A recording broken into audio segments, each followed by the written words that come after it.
Geesiga aynu maanta ka hadlayno taariikhdiisa waa mid ka mid ah saxaabada Nabiga nabadgelye iyo naxariis korkiisa ha ahaatee. Waa saxaabigii uu yiri Cumar bin Khadaab radiyallahu canhu, qof walba oo muslim waa inuu shumiyo madaxiisa, aniga ayaana bilaabaya. Maxaa ku egeysiyey qofka uu yahay? Magaciisu waa Cabdullaahi bin Xudaafa Assaamiy.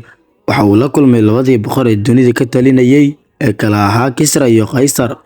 Boqorkii Furs ee Kisra waxa uu la kulmay sanadii 6 ee Hijriyada, jeer uu Nabiga nabadgelye naxariis korkiisa ha ahaatee go'aansaday in koox ka mid ah asxaabtiisa uu u diro inay u tagaan boqoradii ka talinayay deegaanadaas si ay ugu yeeraan diinta Islaamka. Nabiga nabadgelye naxariis korkiisa ha ahaatee waxa uu ogaa halista ka dhalan karta oo ay la kulmi karaan ciidankiisa, sababtoo ah waxay ahaayeen magaalooyin fogfog oo aysan garanayn, weligoodna aysan hore u arag.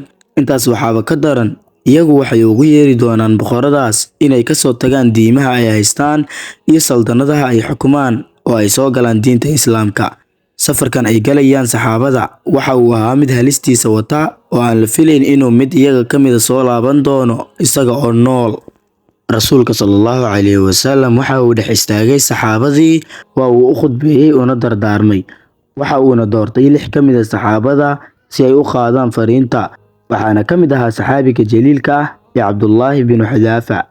La soco qaybta labaad oo aan ku soo qaadan doono kulankii dhexmaray Cabdullaahi bin Xudaafa iyo boqor Kisra.